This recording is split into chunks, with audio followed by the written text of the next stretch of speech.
Amen. God bless you sa ating beloved co-preacher, Brother Benedict. Tayo po'y manalangin, mga minamahal. Opo, dakilat mapagpala mang banal Diyos na makapangyarihan sa lahat. Aming pinakamamahal na Panginoong Hesus, Diyos na banayad sa pagkagalit sa kabagan sa paunang panalangin po.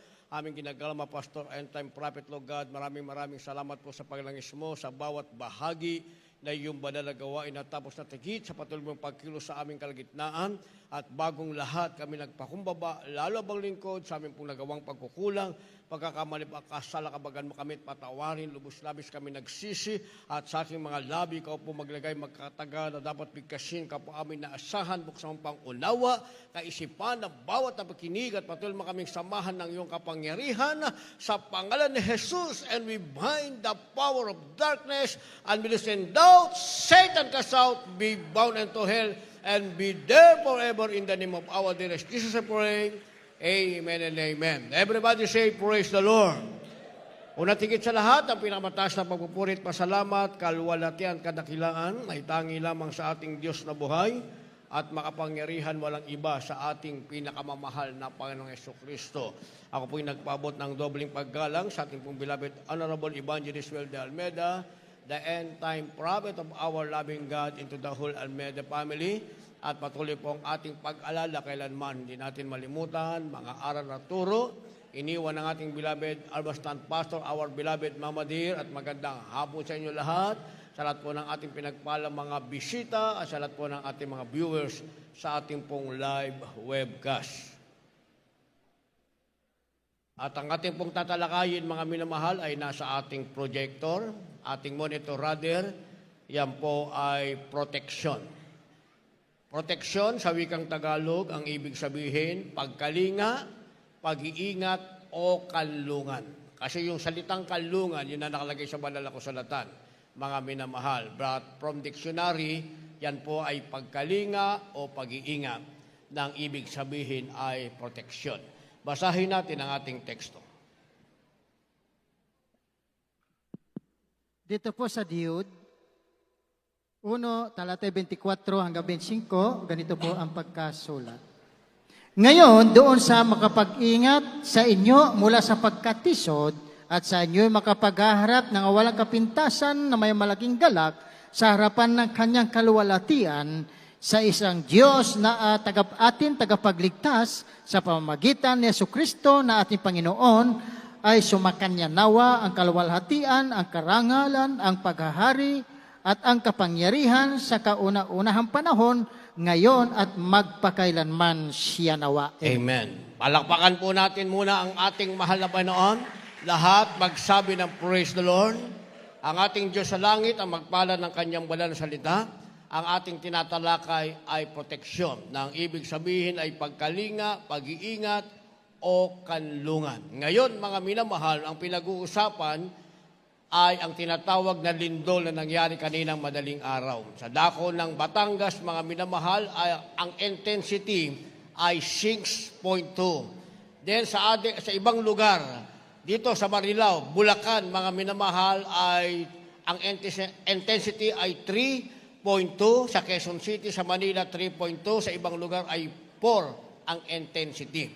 Ito po, mga minamahal, ay matagal nang na-i-preach ng ating beloved Honorable Evangelist Will de Almeida, the end-time prophet of our loving God, sapagkat sa bansang Pilipinas ay merong mahabang fault line, mga minamahal. Pag sinabing fault line, ito, mga minamahal, ang pagmumula ng isang malaking biyak na lupa. At ito ay magaganap pag binasi natin sa banal na kasulatan, mga minamahal, maaaring ito na ang wakas ng lahat ng bagay. At the same time, pinag-uusapan din, mga minamahal, ang muling paglobo ng tinatawag na variant na ngayon ay nadala ng isang foreigner sa ating sariling bansa, at ito ay kumakalat, mga minamahal. Gayunpaman, sinasabi nila, mga minamahal, na ito naman daw ay hindi kagaya ng COVID-19 o mga nakaraang viruses, mga minamahal. Kaya ang sabi nung na-interview kaninang umaga, mga minamahal, sa loob ng 2 linggo, kapag ito ay hindi nag-multiply, maaaring bababa ang bilang ng naepektuhan. Subalit kapag ito ay nag-multiply, mga minamahal, this will be another big problem. Kaya ang kailangan ng tao ay proteksyon. Ano ang gagawin ng tao, mga minamahal? Lahat ng injection, ginawa na ng tao, hindi ba?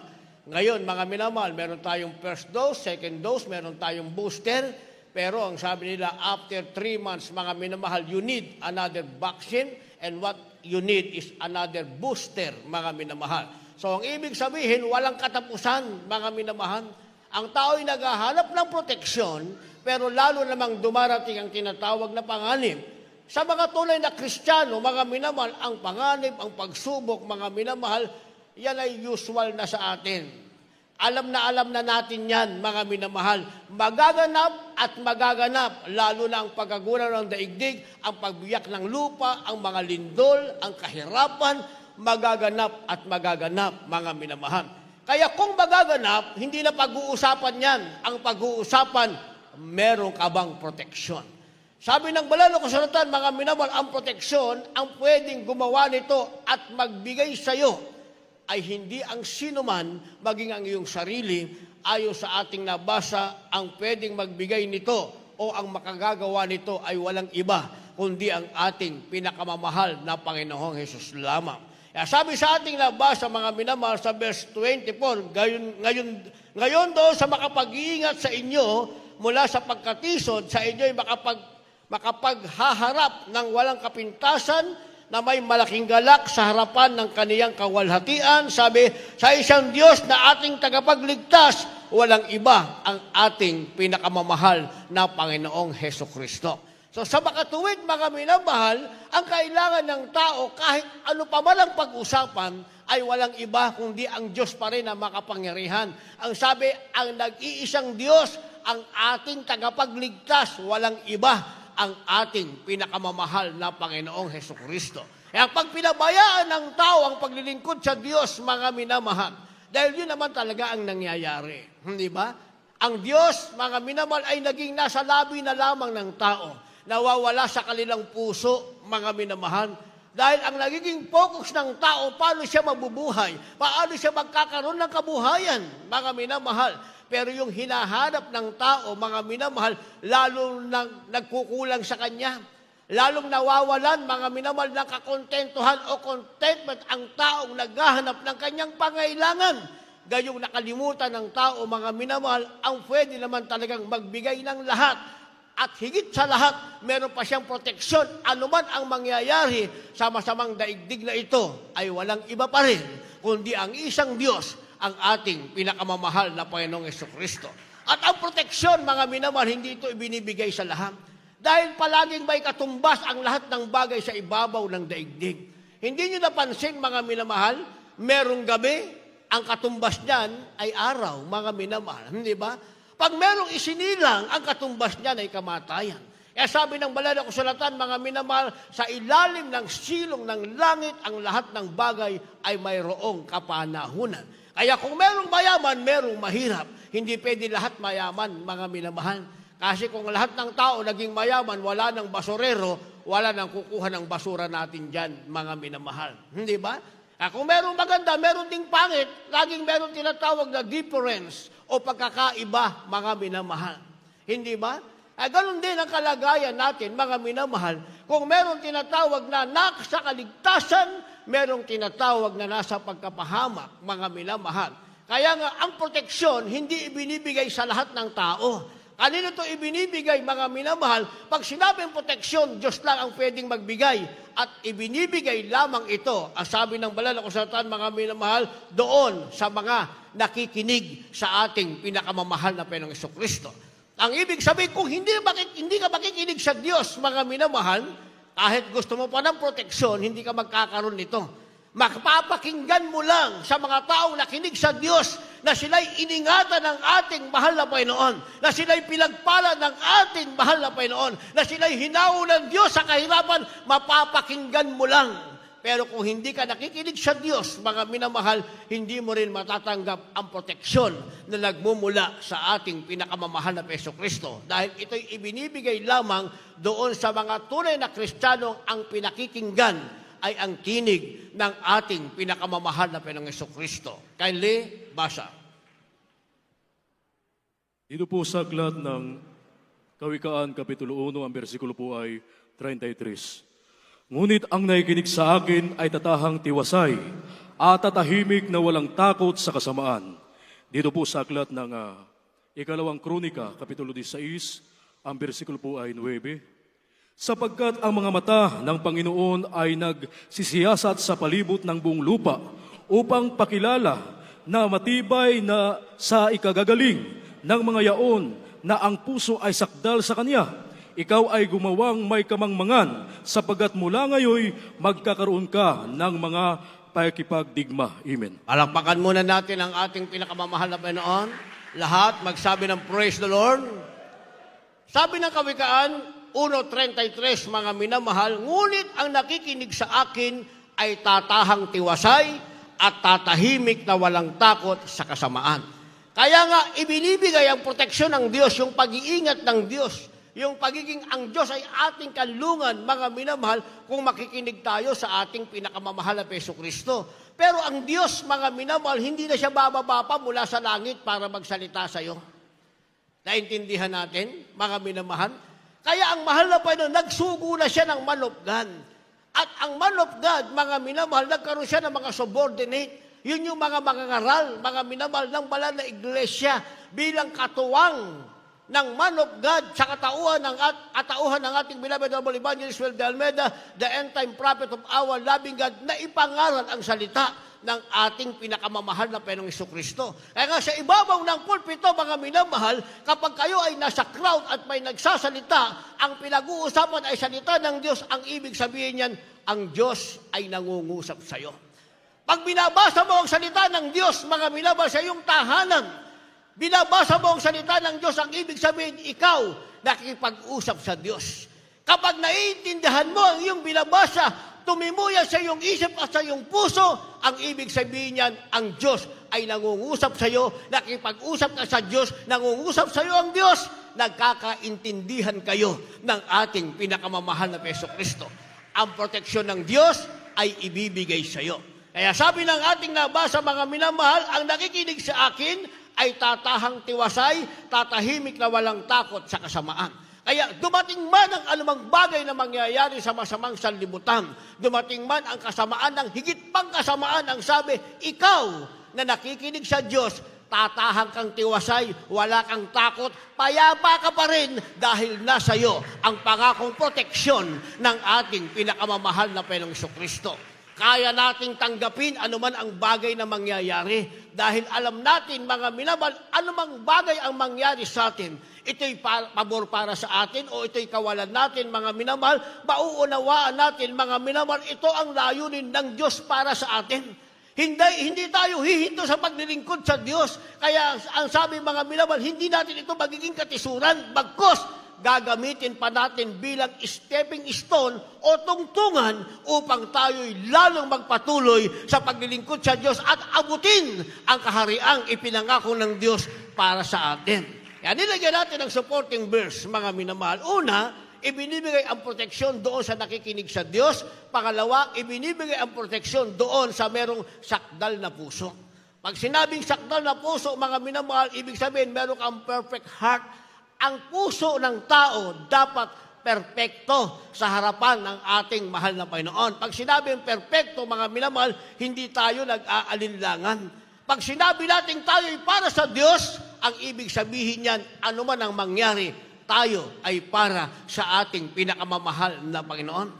Hindi tayo mag-aalinlangan anuman ang mangyari at hindi rin natin sisisihin, mga minamahal, anuman ang mangyayari sa ating kapaligiran dahil alam natin, mga minamahal, ang proteksyon ay hindi naman para sa lahat. Ikaw, poproteksyohan ka ng ating mahal na Panginoon, subalit hindi ibig sabihin na wala ka ng mararanasang pagsubok. Nasa iyo ang proteksyon ng Diyos, kinakailangang maging perpekto ang iyong puso, mga minamahal, pero meron ka pa rin mararanasan. Ibig sabihin, kung anuman ang meron sa sanlibutan, mararanasan mo pa rin. Kung dumating ang kahirapan, mararanasan mo yan. Kung sa sanlibutan ay may karamdaman, mararanasan mo yan. Kung sa sanlibutan dumarating ang kamatayan, mararanasan mo yan. Ang pagkakaiba mo sa kanila, ikaw na nakikinig sa Diyos, meron kang proteksyon nang gagaling sa ating Panginoon dahil nakikinig ka na, perpekto pa ang puso mo sa harapan ng ating pinakamamahal na Panginoong Jesucristo. Babasahin natin ang ating supporting verse, mga minamahal. Dito tayo sa 2 Chronicle, chapter 16, verse 9. Sabi ng ating nabasa, sapagkat ang mata ng Panginoon ay nagsisiyasat sa palibot ng buong lupa upang pakilala na matibay sa ikagagaling niyaong na ang puso ay sakdal sa Kanya. At tinitignan ng mahal na Panginoon, mga minamahal, sakdal ba ang puso ng anak kong ito? Siya ba'y hindi magbabago? Ano man ang mangyari, hindi ba siya magbabago? Kaya nga ang kasaysayan ni Job, mga minamahal, inilagay sa banal na kasulatan. Pero kung kayo ang tatanungin, mga minamahal, pagkatapos ng pagsubok ni Job, ibinigay sa kanya ang pagpapalang hindi kayang pantayan sa ibabaw ng balat ng lupa. Pero kung kayo'y tatanungin, mga minamahal, gusto niyo bang tanggapin ang pagpapalang hindi kayang pantayan sa balat ng lupa na tinanggap ni Job? Sino ang may gustong tumanggap ng pagpapalang tinanggap ni Job? Magsabi ng praise the Lord. Nag-praise the Lord kayo. Pero yung tinanggap na pagsubok ni Job, gusto niyong tanggapin. Hindi ba? Si Job, sabi ng banal na kasulatan, mainit naglingkod sa Diyos. Perpekto ang kanyang puso sa Diyos, nakikinig siya sa Diyos. Ang lahat ng pagkakawali ng kanyang 10 anak, siya ang nagpupuno. Kaya naman si Job ay naging kalugod-lugod sa mahal na Panginoon. Pero isang araw, mga milamat, lahat ng meron si Job, binawi ng mahal na Panginoon. Ang lahat ng kanyang kabuhayan, mga minamahal, kahit isang kuting, kahit isang tuta, wala nang natira sa kanya. Pati yung 10 kanyang anak, namatay lahat. Ang natira, ang kanyang iisang asawa. Isa lang naman talaga ang asawa niya. Kaya kung sinabing iisang asawa, iisa na lang nga, hindi pa sumama sa pananampalataya ni Job. Dahil sabi ng kanyang asawa, Job, maglilingkod ka pa ba sa Diyos? Itakwil mo na ang Diyos mo, sapagkat ikaw ay mamamatay na. Pero hindi sinabi ni Job na, sige nga, itakwil na natin. Pambihirang Diyos to. Pagkatapos kong makinig sa Kanya, pagkatapos kong perpekin ang aking puso sa Kanya, lahat ng meron tayo kinuha, pati sa 10 nating anak, kinuha. Ikaw na lang ang itinira, itakwil na natin ang Panginoon. Pero hindi yun ang sinabi ni Job, mga minamahal. Ang sabi niya, hangal na babae, hindi ka ba marunong magpasalamat sa Diyos? Lumabas akong wala, aalis akong wala. Ang huli niyang sinabi, purihin ang Panginoon. Nagpuri pa rin si Job sa ating mahal na Panginoon. Hindi niya sinabing itakwil ang Panginoon. Ang huling katagang lumabas sa kanyang mga labi, purihin ang Panginoon. Dahil dumating siyang wala, si Job nakahanda ang kanyang sarili, perpekto ang kanyang puso sa harap ng Diyos. Dumating siyang wala sa sanlibutan, kayang-kaya niyang tanggapin, aalis pa rin siyang wala sa sanlibutan. Ano ang meron siya? Nagkaroon siya ng bukol mula sa ulo hanggang paa, mga minamahal. Ibig sabihin, karamdamang hindi nagagaling pa. Kaya iniwan siya ng lahat ng kanyang mga kaibigan at sinasabing siya ay nagkasala sa Panginoon. Pero ang katotohanan, si Job hindi nagkasala sa Panginoon, mga minamahal, pero inilagay ang kanyang kasaysayan sa banal na kasulatan na kahit sinong tao ay hindi sasabing, gusto kong maranasan yan. Ang gusto lang sabihin ng tao, ang gusto nilang maranasan, paano pinagpala sa Job. Pero yung pagsubok ni Job, walang sino mang taong magsasabi na gusto nilang maranasan yon. Kagaya nangyari sa buhay ng ating beloved Honorable Perez and the Lord. Sino ba ang magsasabi na bawat isa rito, mga minamahal, ay gustong maranasan ang pagsubok na dinanas ng ating mahal na magulang sa Panginoon? 15 years na pagsubok na walang pagkain, mga minamahal. Kung merong dumanas ng pagsubok, siguro hindi naman tayo inabot ng 15 years, mga minamahal. Dahil yung pagsubok natin, nauna na. Kailan bakit mo sinabing nauna? Nung tayo wala pa sa mahal na Panginoon, makasanlibutan pa, nasa pagsubok tayo. Ako, nasa pagsubok ako. 2 taong pagsubok. Tubuan ka ba naman ng ketong? 2 taon. O, malupit na pagsubok yan. Hindi ba? 2 taon pa lang magpapakamatay na ako. Hindi ko kakayanin ng 15 years, mga minamahal. 2 taon pa lang magpapakamatay na ako. Ako'y nasa pagsubok. Kayo'y nasa pagsubok. Kaya nung nakilala natin ang mahal na Panginoon, nagkaroon tayo ng proteksyon na wala tayo sa pagsubok. Hindi ba? Kaya ano ba ang ating naranasan? habang tayo nagpatuloy naglingkod sa ating mahal na Jesucristo, hindi na yung pagsubok na galing sa sanlibutan. That is only considered as trial of our faith. Sinusubukan na lamang yung pananampalataya natin kung tayo ay totoong patuloy na makikinig sa Diyos at magiging sakdal ang ating puso para ibigay sa atin ng Diyos continuously ang kanyang proteksyon para sa ating matatapat niyang mga anak. Kaya sabi ng ating nabasa, hindi makukuha ng sino man ng lahat ng tao ang proteksyon, mga minamahal. Umalis ka sa Diyos, wala kang proteksyon, mga minamahal. Kalaban mo kagad ang iyong sarili. Umalis ka sa mahal na Panginoon, kalaban mo kagad, higit sa lahat, si Satanas. Kalaban mo ang sanlibutan, walang Diyos na magbibigay ng proteksyon sa iyo. Pero magpatuloy ka, sabi ng banal na kasulatan, ano man ang mangyari, Diyos pa rin ang magbibigay ng proteksyon sa iyo.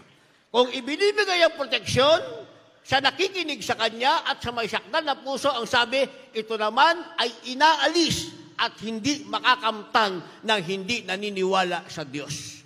Basa. Dito po sa aklat ng Isaias, Kapitulo 7, ang talata po 9. At ang pangulo ng Ephraim ay ang Samaria, at ang pangulo ng Samaria ay ang anak ni Remalias. Kung kayo'y hindi maniniwala, tunay na hindi kayo mga tatatag. Amen. Dito po sa aklat ng mga hukom, Kapitulo 10, ang talata po ay 13, gayon may pinabayaan ninyo ako, at kayo'y naglingkod sa ibang mga Diyos, kaya't hindi ko na kayo palalayain. Amen. Palakpakan po natin ang ating pinakamahal na Jesucristo. Ang proteksyon ay ibinibigay sa nakikinig sa Diyos at may sakdal na puso, at ito naman ay inaalis at hindi makakamtan ng mga hindi naniniwala. Kaya ang sabi ng Isaiah, chapter 7, verse 9, ayon sa ating nabasa, mga minamahal, ang sabi, kung kayo'y hindi maniniwala, tunay na kayo ay hindi matatatag. Naintindihan natin yon. Binasa natin yung last phrase, yung huling pangungusap, mga minamahal, ang sabi, kung kayo'y hindi maniniwala, kung hindi kayo maniniwala, ang Diyos lamang ang pwedeng magbigay ng proteksyon, sabi, hindi ka matatatag. Dahil pag walang proteksyon ng Diyos, walang katatagan, mga minamahal. Kaya tatanungin natin na asin sarili, bakit ba tayo nakatayo pa hanggang ngayon? Hindi ba tayo dumanas ng mga pagsubok? Lahat naman tayo talagang dumanas ng pagsubok, mga minamahal. Amen? Kung ang kasama natin ay namatayan, namatayan din tayo. Ako, namatayan din ako ng kapatid, namatayan din ako ng aking ama, mga minamahal. Lahat tayo namatayan. Kung ang ating mga labos ay pinagpala, tumalikod, mga minamahal, meron din tayong mga labos na tumalikod sa mahal na Panginoon, mga minamahal. Kaya nga, mga minamahal, hindi naman natin sila pwedeng gayahin. O dahil sa pagsubok, mga minamahal, hindi na tayo maniniwala na ang Diyos ay kayang magbigay ng proteksyon. Kaya kahit ano man ang mangyari, mga minamahal, dapat maniwala pa rin tayo. Dahil sabi ng ating nabasa, kapag hindi kayo naniwala, kayo ay hindi matatatag. Naintindihan? Naintindihan? Nilagyan natin ang supporting verse, mga minamahal. Sabi sa Book of Judges, Aklat ng Hukom, Kabanatang 10, ang talata ay 13. Ang sabi, gayon may pinabayaan niyo ako. Kayo'y naglingkod sa ibang mga Diyos, kaya hindi ko na kayo palalayain. Ang kasunod pala nun, mga minamahal, pag hindi ka naging matatag, mga minamahal, ay mapupunta ka sa pagkabihag. Kaya sabi ng ating nabasa, dahil pinabayaan mo ang Diyos, naglingkod ka sa ibang Diyos, kasi pag iniwanan mo ang ating pinakamahal na Jesucristo, hindi mo pwedeng sabihin, wala ka ng Diyos. Hindi, wala na akong Diyos, atheist na ako. Hindi, mga minamahal. Sa banal na kasulatan sa Roma, chapter 6, verse 16, basahin nyo. Assignment nyo yan, mga minamahal. Kung kanino mo hinahandog ang iyong sarili, yon ang iyong Panginoon. Naunawaan natin. Yun na nakalagay sa Romans chapter 6, verse 16. Kung kanino mo hinahandog ang iyong sarili, yan ang iyong Panginoon. Kaya hindi mo pwedeng sabihin, nagtatampo ko sa Panginoon, wala na akong Diyos. Atheist na ako ngayon, hindi na ako naniniwala sa Diyos. Pero, sinusunod mo ang layaw ng iyong laman. Sinusunod mo ang iyong sarili. O sino ang Panginoon mo? Kung sino ang sinusunod mo, yan ang iyong Panginoon. Sabi ng ating nabasa, mga minamahal, gayon may pinabayaan niyo ako at kayo'y naglingkod sa ibang mga Diyos. Kung sino ang sinusunod mo, yun ang pinaglilingkuran mo. Mga minamahal, ang ibig sabihin, piyabayaan mo ang Panginoon, kaya ang sabi mga minamahal, kaya hindi ko na kayo palalayain. Ang ibig sabihin, mananatili na ang tao sa tinatawag na pagkabihag. Anong pagkabihag? Babalik ang maraming karamdaman, mga minamahal. Babalik ang maraming kahirapan. Ano man ang meron ka, aalalahanin mo na lang, pero hindi mo na uli matatanggap pa. Ang iyong galak, ang iyong saya, mga minamahal, maaalala mo na lang, once upon a time, napakasaya mo nang ikaw'y naglilingkod pa sa mahal na Panginoon. Nanasain mo na lamang, pero hindi mo na matatanggap pa. Dahil sabi ng ating nabasa, hindi ka na palalayain pa ng mahal na Panginoon. Ibabalik ka niya sa tinatawag na pagkabihag. Ibig sabihin, ito pala ang tinatawag na danger, mga minamahal. Kapag tayo ay nagpabaya sa proteksyon na ibinibigay ng ating pinakamamahal na Panginoong Jesucristo. Palakpakan muna natin ang ating mahal na Panginoon. Kaya sabi ng banal na kasulatan, mga minamahal, yun daw mga banal ng Diyos. Yung mga tunay na banal ng Diyos, dapat nilang kilalanin, mga minamahal, bilang tunay na kanlungan ang ating pinakamamahal na Panginoong Jesucristo. Yun ang ating magagawa. Tayo ba'y banal ng Diyos? Tayo ba'y anak ng Diyos, tagapagmana ng buhay na walang hanggan? Ang magagawa natin, mga minamahal, ay kilalanin na tanging ating mahal na Panginoon ang tunay na makapagbibigay sa atin ng tinatawag na tunay na kanlungan. Wala nang iba pa. Basa. Sa mga awit, 18, talatay 4, balik sa 3 at 2, ganito po ang pagkasulat. Pinamuluputan ako ng mga tali ng kamatayan at tinakot ako ng mga baha ng kasamaan. Ako'y tumawag sa Panginoon na marapat na purihin. Sa gayoy, maliligtas ako sa aking mga kaaway. 2, ang Panginoon ay aking malaking bato at aking kuta at aking tagapagligtas, aking Diyos, aking malaking bato na sa Kanya'y manganganlong ako, aking kalasag at siya'y sungay ng aking kaligtasan, aking matayog na muog. Amen. Palakpakan po natin ang ating pinakamamahal na Jesucristo. Amen?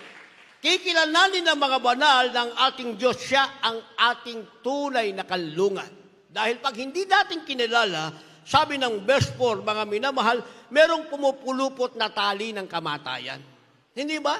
Kaya kung ang ating loved ones, kaya nung aking pangalan na kapatid, kinuha ng mahal na Panginoon, ang mahal kong tatay, kinuha ng mahal na Panginoon, wala na bang kukunin? Ang ibig sabihin ba, katapusan na yon ang pagkuha? Hindi po, mga minamahal. Dahil merong tinatawag na cord of death.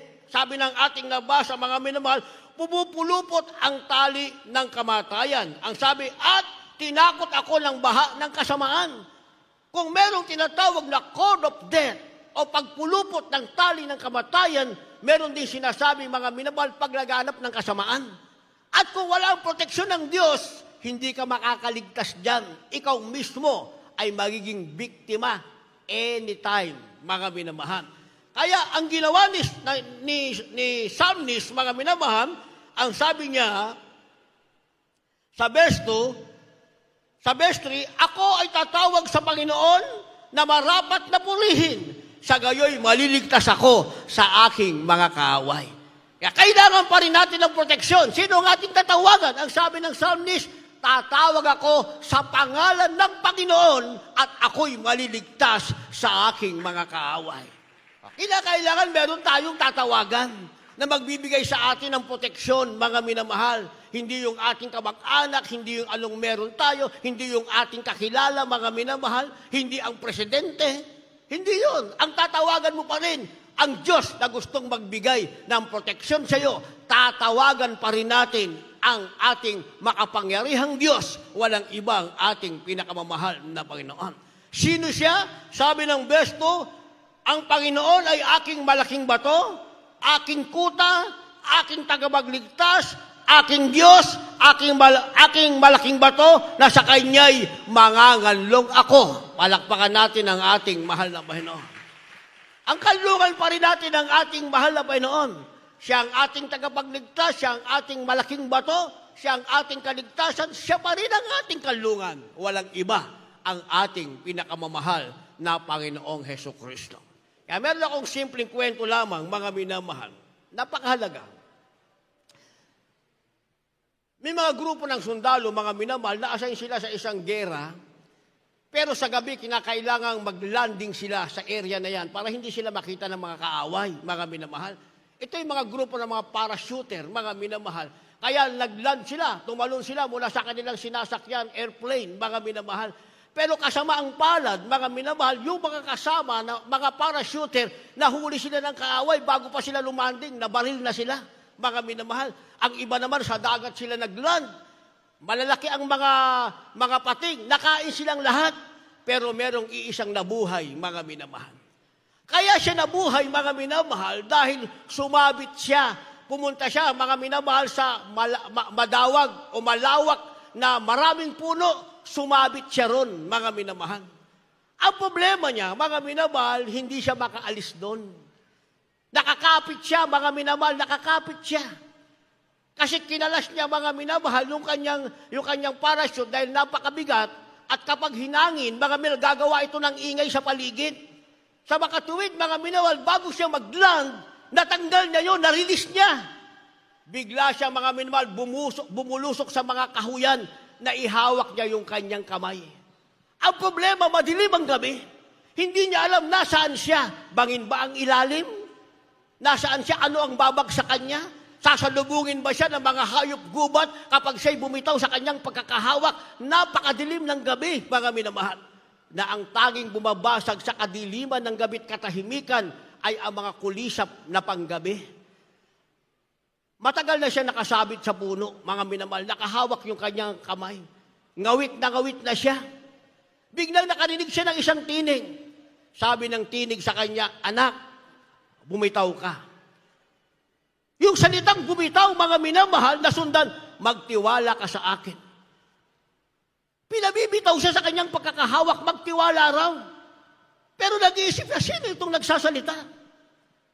Bakit ako bibitaw? Siya'y sumagot, ang sabi niya, "Sino ka? Bakit ako bibitaw? Ako ang Panginoon ay pinaglilingkuran mo. Ililigtas kita." Pero nag-alilangan siya, mga minamahal. Dahil hindi niya nga alam, pag bumitaw siya, saan siya babagsak? Hindi niya nakikita ano ang ilalim ng kanyang babagsakan, mga minamahal. At nangangamba rin siya sa mga hayop gubad na maaaring pagbitaw niya ay kainin siya or maaaring salubungin siya ng kaaway pagbitaw niya, mga minamahal. Pero hindi niya makayanan, mga minamahal. Mahabang oras na siyang nakabitin sa ngawit at antok na kanyang naramdaman, mga minamahal. Naramdaman niya na ang kanyang sarili. Bumagsak siya. Kaya sa madilim na gabing yon, nadagdagan ng ingay ng kulisap, kasabay ng kanyang malakas na sigaw. Sabi niya, "Panginoon!" Nagtataka siya, bakit nakatungtong agad siya sa lupa? Kaya pala siya pinabibitaw, yung pagkakasabit niya, isang dangkal lang mula sa lupa. Nakasabit siyang ganun, isang dangkal lang pala yun. Ayaw niya kasing maniwala, mga minamahal. Ganyan na ating kalagayan sa buhay, mga minamahal. Akala natin yung ating pagsubok napakabigat. Akala natin yung ating pagsubok napakataas. Sabi ng ating malapang, bitawan mo yung pagsubok, magtiwala ka sa akin. Ayaw natin bumitaw. Pinababayaan natin, mga minamahal, kainin tayo, takutin ang pagsubok na ating nararanasan. Iyon ang ating pinababayaan. Ayaw nating pabayaan ang ating sarili, magtiwala sa mahal na Panginoon. Sabi ng mahal na Panginoon, bumitaw ka sa pagsubok na yan. Ako ang Panginoong magliligtas sa iyo. Pagbitaw mo sa pagsubok, mga minamahal. Pagbitaw natin sa pagsubok, makikita natin, hindi pala mabigat ang pagsubok, bagaang pala. May kamay ng Diyos na sumasalo sa atin. May protection pala tayo sa mga pangyarihan Diyos na ating pinaglilingkuran. Meron pala tayong kalungan kaysa sa nagsasabing tayo pinagpala kanyang mangingalang. Mauunawaan natin, wala pala tayong higit na kailangan. Ang kailangan pala natin, higit sa lahat, ang ating pinakamamahal na Panginoong Jesucristo. Ang tinig ng Panginoon, ang salita ng mahal na Panginoon, yan natin higit na kailangan na nagsasabing tayo magtiwala, hindi tayo mapapahiya. Makikita natin ang pagliligtas na gagawin ng pinakamamahal na Panginoong Kristo. Kaya kapag tayo bumitaw sa pagsubok, mga minamahal, nabitawan na natin ang pagsubok. Nasasabi ko sa aking sarili, dahil ang bilin ng doktor sa akin, isang araw na hindi ka uminom ng gamot, ang multiply ng germs sa katawan mo, 1,000,000 times. Ang ibig sabihin, talagang ma-deteriorate ang aking katawan sa aking karamdamang ketong. At yan ay aking naobserbahan. Dahil pag nagkaroon kami ng deliver sa aking business, alas 10 kami ng madaling araw matatapos, nakalimutan kong uminom, mga minamahal. Doon lumala ang aking karamdamang ketong, mga minamahal. Pero napakinggan ko sa ating ginagalang malapastor, doktor at gamot ay hindi mo kailangan. Ang kailangan mo si Kristo na magbibigay sa iyo ng kompletong kagalingan at kaligtasan ng iyong kaluluwa at buhay na walang hanggan. Kaya sa aking unang pagdalo, pag-uwi ko sa bahay namin, mga minamahal, lahat ng gamot sa aming tahanan, lahat ng Diyos ng aking mga magulang, sinunog ko lahat, pati yung gamot na kabibili ko lamang dahil nagtiwala ako sa sinasabing tinig ng ating mahal na Panginoon. Pagkatapos kong gawin yon, mga minamahal, there's no second thought. Hindi na ako nag-isipan ng pangalawa. Yung aking napakinggan salita ng Diyos sa labi ng aking beloved Herbal Evangelist Will de Almeida, the end-time prophet of our loving God, yun ang aking ginawa. Bagamat bumubulong ang sinasabing pag hindi ka uminom ng gamot, 1,000,000 times ang multiply ng germs sa katawan mo. Pero masigit ang kapangyarihan nagsasabing, sunugin mo, alisin mo ang iyong gamot at ang mga Diyos na ginawa ng kamay ng tao, nang ginawa ko mula noon hanggang ngayon. 33 years, mabilis na lumipas, by faith hanggang rapture, walang ketong na dumating, bumalik sa aking katawan. Sa makatuwid, totoong sinasabi ng banal na kasulatan, mga minamahal, ang tanging proteksyon ng bawat isa ay walang iba, ang ating pinakamamahal na Kristo. Kaya pag nagawa natin, mga minamahal, na maniwala, makinig sa kanyang salita at magkaroon ng perpektong puso, sabi ng banal na kasulatan, tayo ay matatatag. Last verse, may pangako ang Diyos para sa atin. Dito po sa aklat ng Deuteronomio, Kapitulo 31, ang talatay 6. Kayo'y magpakalakas at magpakatapang. Huwag kayong matakot ni mangilabot sa kanila, sapagkat ang Panginoong Diyos ay siyang yumayaong kasama mo. Hindi kaniya iiwan, ni pababayaan kaniya. Amen. Palakpakan po natin ang ating pinakamamahal na Panginoon. Maliwanag ang pangako ng ating mahal na Panginoon. Sinasabing, magpakalakas ka. Nangihina ka ngayon, magpakalakas ka. Magpakatapang ka. Huwag kang matakot, ni magilabot man sa kanila. Ano man ang ating naranasan, sino man ang ating nasa kapaligiran, pumupulo po tatali ng kamatayan, kahirapan, kasamaan, huwag kang matakot. Magpakatapang ka, magpakalakas ka, ang sabi, sapagkat ang Diyos, ang Panginoon mong Diyos, ay siyang yumayaong kasama mo. Hindi kanya iiwanan, hindi kanya pababayaan. Napakaganda ng pangako ng ating malapit. Ako kaya kong sabihin yan sa aking sariling buhay, mga minamahal. Hindi ako pinabayaan ng ating malapinoon. Hindi ako iniwan ng ating malapit. Hindi rin ako perpekto. Kagaya nyo, hindi perpekto, mga minamahal. Ang pangangaral ng mga ngaral ay pangangaral din para sa kanyang sarili, mga minamahal. Kaya minsan, bibitaw tayo ng masakit na salita. Akala na nakikinig para sa kanya yon. Para yan sa ating lahat. Dahil tayo ay nakikinig sa salita ng Diyos, tayo ang pagpapalain ng ating pinakamahal na Kristo. Ang pangako niyang Diyos, hindi tayo pababayaan, hindi tayo iiwanan. Lahat tayo tumayo, umawi tayo sa ating pinakamamahal na Kristo. Awitin natin ang awiting kanlungan. Sa kalungkutan ng Diyos ang ating kasama. Sa kahirapan ng Diyos ang ating karamay.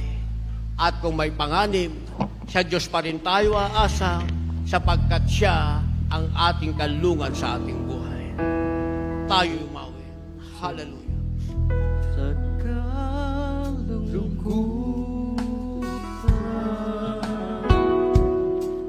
ika'y kasama.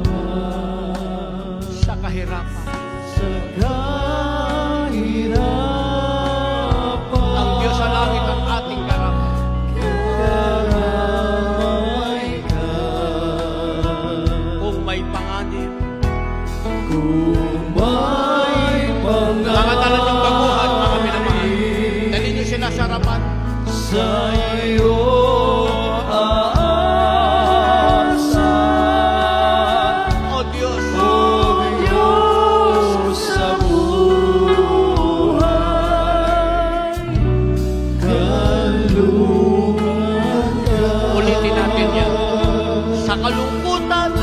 kasama.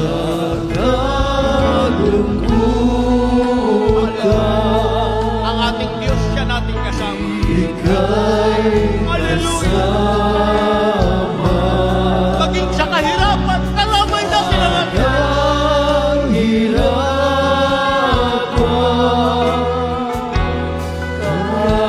mga choir members natin. Umikot kayo pag-altar call song, tingnan nyo yung mga baguhan, dali nyo sa harapan.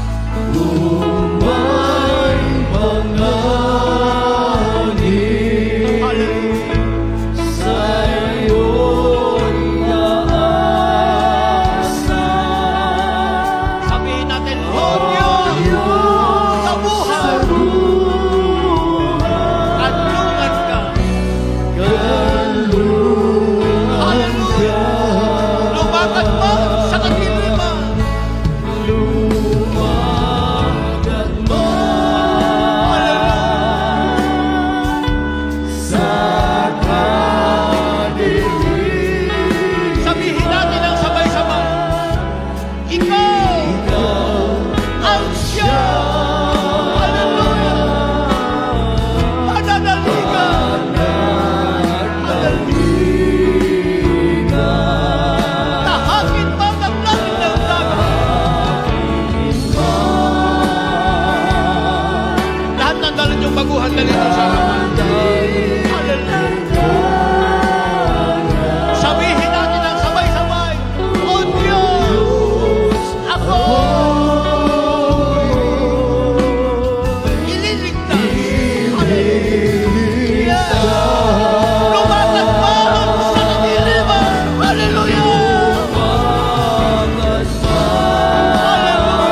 Hallelujah. Purihin ang ating dakilang Diyos. Hallelujah, hallelujah. Purihin ang ating pinakamamahal na Panginoon. Tunay mga minamahal ang ating dakilang Diyos. Ang Diyos na ating pinaglilingkuran sa banal na ministeryong ito. Diyos na totoo at Diyos na makapangyarihan. Magkakaroon mga minamahal ng katiyakan ng tao kapag ang tao po ay lumapit sa ating dakilang Diyos. Nariyan, sabi ng Biblia, Kanyang sinugo ang Kanyang banal na salita, ang Kanyang makapangyarihang salita upang iligtas ang tao sa Kanyang ikapapahamak. Ngayon mga minamahal sa ating mga minamahal na mga baguhan, mga bisita sa araw pong ito, pakinggan niyo po aking sasabihin. Napakapalad niyo po mga minamahal sapagkat isa kayo sa pinili ng ating dakilang Diyos, niloob ng ating mahal na Panginoon na kayo ay makalapit sa Kanyang harapan. Mapakinggan ang Kanyang banal at makapangyarihang salita na siyang kaligtasan, mga minamahal. Sabi ng Biblia, makamtan man natin ang lahat ng bagay sa daigdig, ang lahat ng kayamanan sa mundong ating ginagalawan. Subalit mapahamak naman ang ating kaluluwa, baliwala ang lahat ng bagay na ating makamtan dito sa daigdig na ating ginagalawan. Kaya tanggapin niyo ang ating pinakamamahal na Panginoong Hesukristo bilang Diyos at Hari ng inyong buhay. Mga minamahal, may 4 na reglamento ang kaligtasan upang ang tao po ay magkaroon ng katiyakan na siya ay magkaroon ng katiyakan na siya ay magmamana ng kaharian ng langit at buhay na walang hanggan sa piling ng ating pinakamamahal na Panginoong Hesukristo. Unang-una po mga minamahal, yung tinatawag na pananampalataya. Sabi ng banal na kasulatan sa Hebreo, Kapitulo 11, ang versikulo po ay 6, at kung walang pananampalataya ay hindi maaring maging kalugod-lugod sa Kanya. Sapagkat ang lumalapit sa Diyos ay dapat sumampalatayang may Diyos at Siya ang tagapagbiganti sa mga sa Kanya'y nagsisihanap.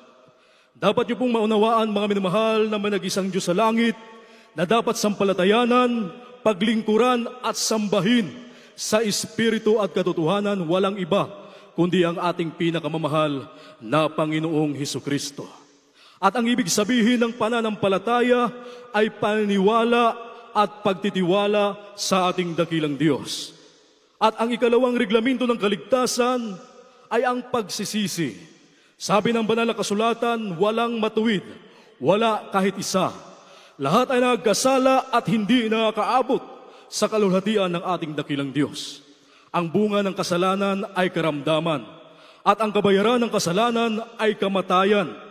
Kaya ang nagawang pagkakasala sa paningin ng ating dakilang Diyos, ito po ay dapat pagsisihan. Ano pong ibig sabihin, mga minamahal, na dapat pagsisihan? Kinakailangan po yung makadiyos na pagsisisi. Ano pong ibig sabihin ng makadiyos na pagsisisi? Lahat ng ating mga nagawang mga pagkakasala, mula nang tayo magkaisip hanggang sa mga oras na ito ay dapat nating talikuran at huwag na po nating babalikan. Yun po ang ibig sabihin ng makadiyos na pagsisisi.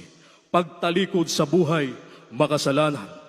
At ang ikatlong reglamento ng kaligtasan ay bautismo sa tubig sa pangalan ng ating pinakamamahal na Panginoong Hesukristo.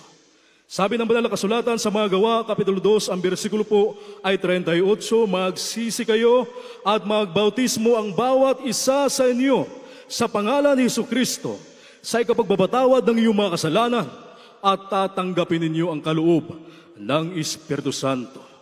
Kinakailangan po ang tao ay mabautismuhan sa tubig sa pangalan ng ating pinakamamahal na Panginoong Hesukristo, ang layunin para mapatawad ang kanyang mga pagkakasala sa paningin ng ating dakilang Diyos. At ang ika-4 na reglamento ng kaligtasan, hindi na po kayo ang gagawa. Ang ating na pong dakilang Diyos ang gagawa, bautismo sa Espiritu Santo. Kanina mga minamahal, habang umaawit, nagpupuri sa ating dakilang Diyos, ating natunghayan, na ang ilan po ay nanginginig at lumuluha. Yun po ay hindi luha ng kalungkutan o paghihirap. Yun po ay luha ng kagalakan. Tanda po na sila ay nabautismuhan sa Espiritu Santo. Pagkilos ng banal na presensya ng ating dakilang Diyos. Ang sabi ng Biblia, mga minamahal, kapag dumating ang Espiritu ng Diyos, tatanggapin natin ang kapangyarihan. Kapangyarihang magbago ang ating buhay, kapangyarihang magpagaling ng mga karamdaman, at kapangyarihang magpalayas ng masamang espiritu. At yan po ay patunay, mga minamahal, na kung saan sabi ng Biblia, kapag nagsisuko sa atin ang magawa ng kaaway ang masamang espiritu, ay patunay yan na ang ating mga pangalan nakasulat sa aklat ng buhay doon sa langit. Purihin ang ating pinakamamahal na Panginoon. Kaya sa mga sandaling ito, mga kapatid, ating mga minamahal na baguhan, itaas niyo ang inyong dalawang kamay. Iyuko ang inyong mga ulo maging sa ating live webcast viewers. Sa mga oras na ito, mga minamahal, tanggapin niyo ang ating dakilang Diyos at banggitin niyo ang panalangin pagsisisi at ulitin niyo lang po pagbanggit ang aking pong panalangin na aking pong babanggitin. Sabihin niyo po, dakila at magpapala na miyang masalangit, Diyos at makapangyarihan sa lahat, sa matamis at makapangyarihang pangalan mo, aming pinakamamahal na Panginoong Hesus. Mahal na Panginoon, narito po ako nagpapasalamat sa iyong banal at makapangyarihang salita na aking napakinggan sa araw na ito. Ako po ay tao sa pusong nagsisisi sa lahat ng aking mga nagawang mga pagkakasala mula na ako'y magkaisip hanggang sa mga oras na ito. Mahal na Panginoon, tinatanggap kita ngayon bilang Diyos tagapagligtas at hari ng aking buhay. Gawin mo po akong tunay na Kristiyano sa isip, salita, sa gawa at katotohanan. Iligtas mo po ako maging ang aking mga mahal sa buhay. Isulat mo ang aking pangalan sa aklat ng buhay dyan sa langit. Ang lahat ito'y aking samot dalangin sa matamis at makapangyarihang pangalan ni Jesus na aking tinanggap. Amen. Hallelujah, hallelujah. Mga minamahal, kami na po ang manalangin para sa inyo. Hallelujah. Dakila at magpapala namin ang masalangit, Diyos at makapangyarihan sa lahat. Sa matamis at makapangyarihang pangalan mo, aming pinakamamahal na Panginoong Hesukristo, sa ondalangin ng aming minamahal at ginagalang na Ebanghelista, aming minamahal na Pastor Wildy Estrada Almeida, yung propeta, sa huling kapanahonang ito, dakilang Diyos, aming dinadalangin ang aming mga minamahal na baguhan, mga bisita. Sa araw pong ito, mahal na Panginoon, na tumanggap sa iyo, dakilang Diyos. Kahabagan mo sila, mahal na Panginoon, pagpalain, dakilang Diyos. Panghawakan mo sila, mahal na Panginoon. Pagkaluban mo sila ng pagkakataon na sila ay aming makasama sa paglilingkod sa iyo, mahal na Panginoon, hanggang sa iyong maligayang pagbabalik, mahal na Panginoon. Iligtas mo sila, maging ang kanilang mga mahal sa buhay. Ang lahat ito'y aming samot dalangin sa matamis at mapangyarihang pangalan ni Jesus. Hallelujah, hallelujah. Praise the Lord. Purihin ang ating pinakamamahal na Panginoon para sa ating mga minamahal na mga baguhan, mga bisita na tumanggap sa ating mahal na Panginoon. Pagkatapos ng banal na gawain, mga minamahal, kinakailangan niyo pong magbabautismo sa tubig sa pangalan ng ating pinakamamahal na Panginoong Hesukristo para po inyo pong makumplito ang pagsasagawa ng mga reglamento ng kaligtasan. Kaya hindi lang sa ating mga minamahal na mga awit, i-assist po natin sila papunta po sa ating pong lugar ng ating pong pagbabautismuhan. Purihin ang ating pinakamamahal na Panginoon at tayo po mga kapatid ay tuloy-tuloy na po sa lahat po ng ating pangailangan at ang buong pagkakataon po ay akin na pong ibinibigay sa ating beloved preacher, Benedict Porlahe. Amen. Praise the Lord. Hallelujah.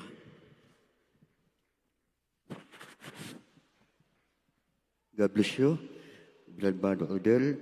Tayo po mga minamahal, dadako po sa ating pong mga pangailangan, ating pong idulugyan sa ating pong dakilang Diyos, sapagkat sabi ng ating pong pinakamamahal na Panginoon, tumawag ka sa akin at ako'y sasagot sa iyo, at ako'y magpapakita sa iyo ng mga dakilang bagay at mahihirap na hindi mo nangalalaman.